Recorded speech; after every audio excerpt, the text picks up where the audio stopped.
That is that we'll be able to integrate through a standard integration method with the help of MDG. So we can also have MDG tool as well, which is called as Master Data Governance tool. That is supported. If not, we can also do a direct integration with the backend ERP system.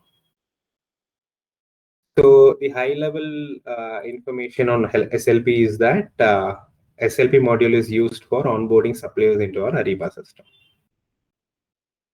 And sourcing. So what does this sourcing module offer? This sourcing module offers in identifying the source for supply. So let's assume, so in our organization, we have a demand. The demand is to buy an machinery. Okay, so let's assume it's like we require a machine which is required for our PCB manufacturing. So we know, we required an machine, but we are not sure like on what configuration that particular machine is needed. Okay, to make it very simple, instead of an machinery, let's take it as a laptop. Okay, so we want a laptop for our organization, and that laptop is used means like required for design team.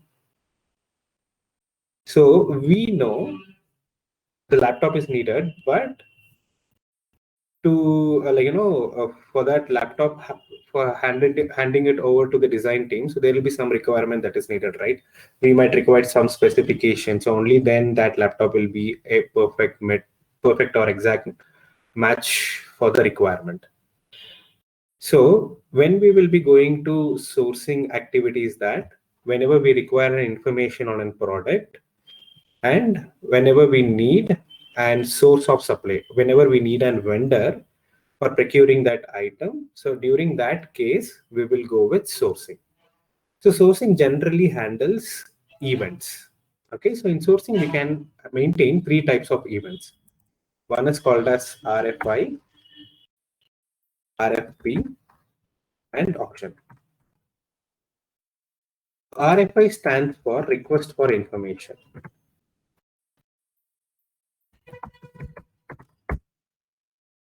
And RFP stands for request for proposal. Sometimes RFP is also called as RFQ, which is also called as request for quotation. But in Ariba, like we generally call this term as RFP, that is request for a proposal.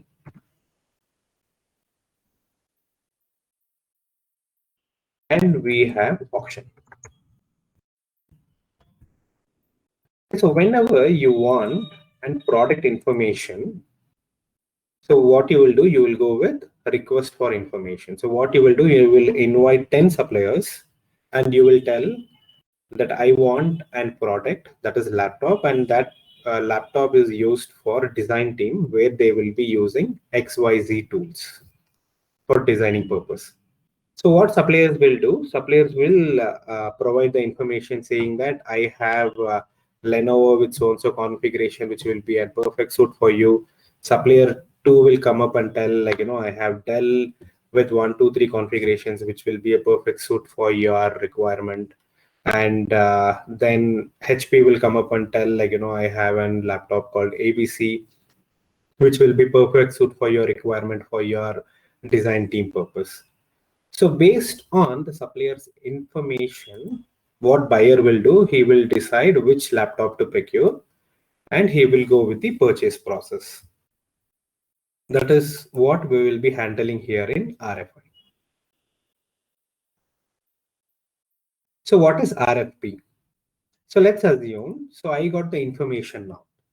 The next step is that I want the best price. So in that case, what you will do, you will again invite like around 10 suppliers and you will tell, I want Lenovo T15 with configuration as 1 TB hard disk and 8 GB of RAM, and you will request all the 10 suppliers to provide the proposal. And you will ask them to provide the price for that particular laptop.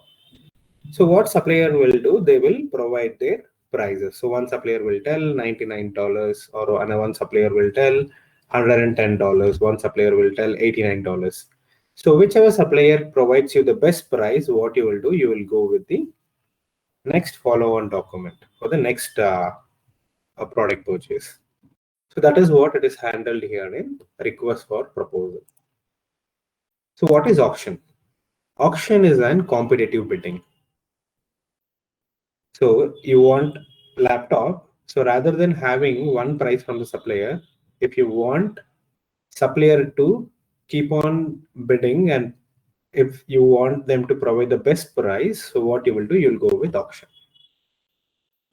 So these are only three events which will help us in getting the information from the supplier, and this will also help us in identifying the best supplier with the best price. So any questions with these two modules?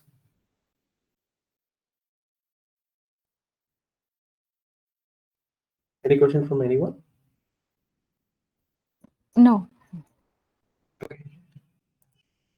And in Upstream, we also have one more module that is called as contract management.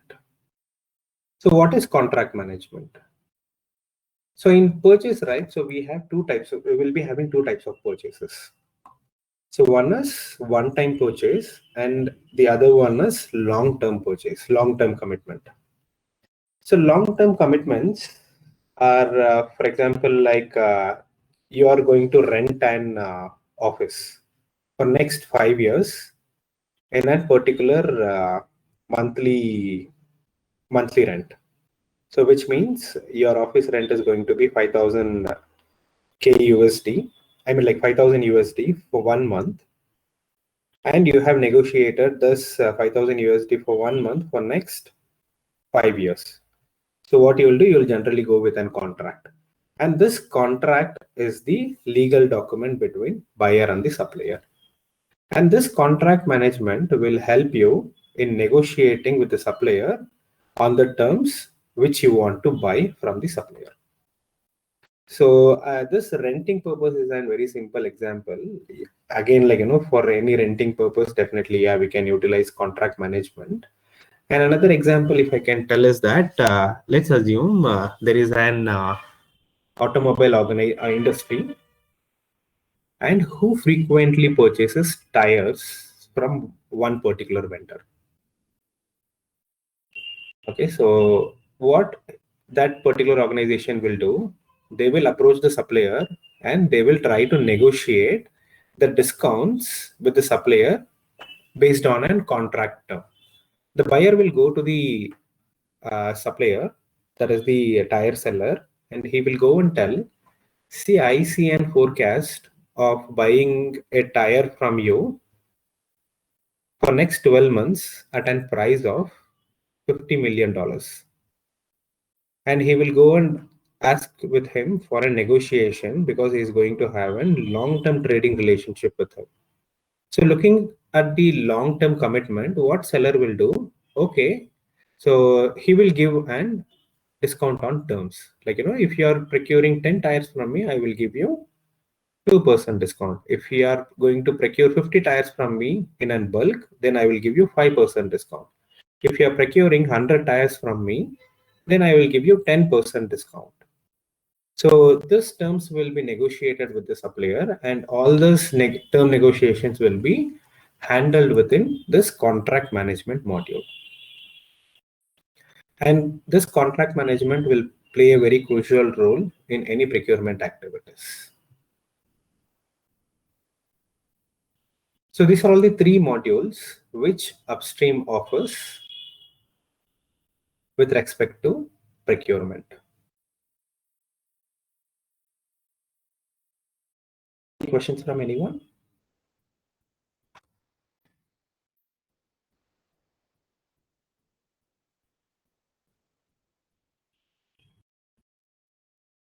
Okay, so if no questions, I will proceed to the next half of Ariba, that is downstream. So in downstream, the other name of downstream is called as Procure-to-Pay, and it is also called another name called as B&I, that is buying and invoicing. So for downstream, we have three names. That is it is called by the name downstream, it is called by the name P2P, and it is also called by the name B&I. So P2P means procure to pay, B&I means buying and invoicing. So what this module offers? So this module offers end-to-end, that is like it starts from procurement and it helps till payment. Okay, let's assume there is a demand in the organization. A new member has joined in the organization and he wants a laptop. So what he will do, he will raise an purchase requisition.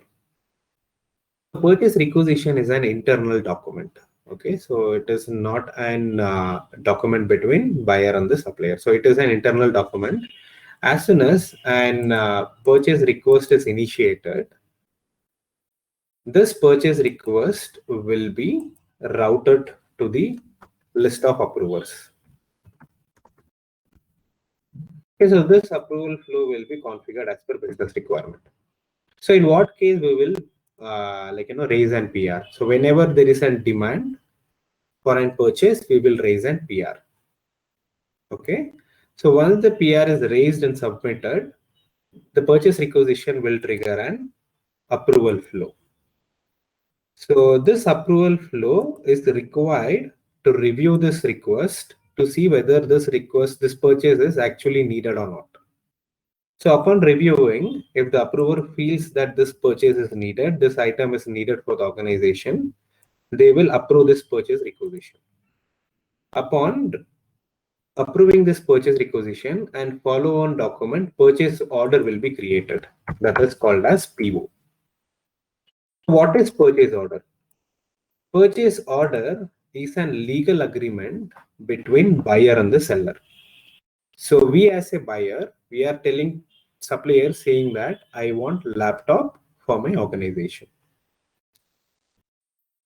So here, as soon as the purchase order is reached, supplier will review the order and he will send us an order confirmation. That is called as OC. He will tell whether he'll be able to fulfill this purchase order or not.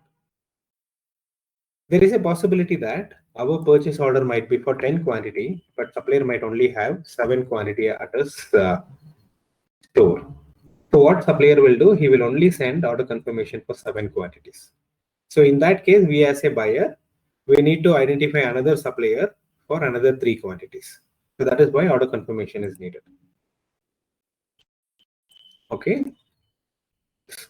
Once order confirmation is needed, supplier will also send an advance ship notice.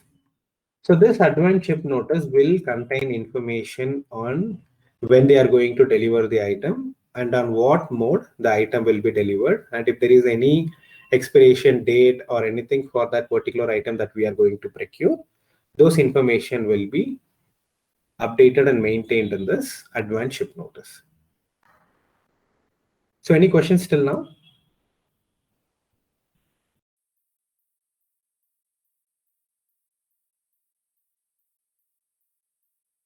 Any questions from anyone? Is it confusing or is it clear? No, I'm good. Okay. Okay, so next. Yeah, I'm okay.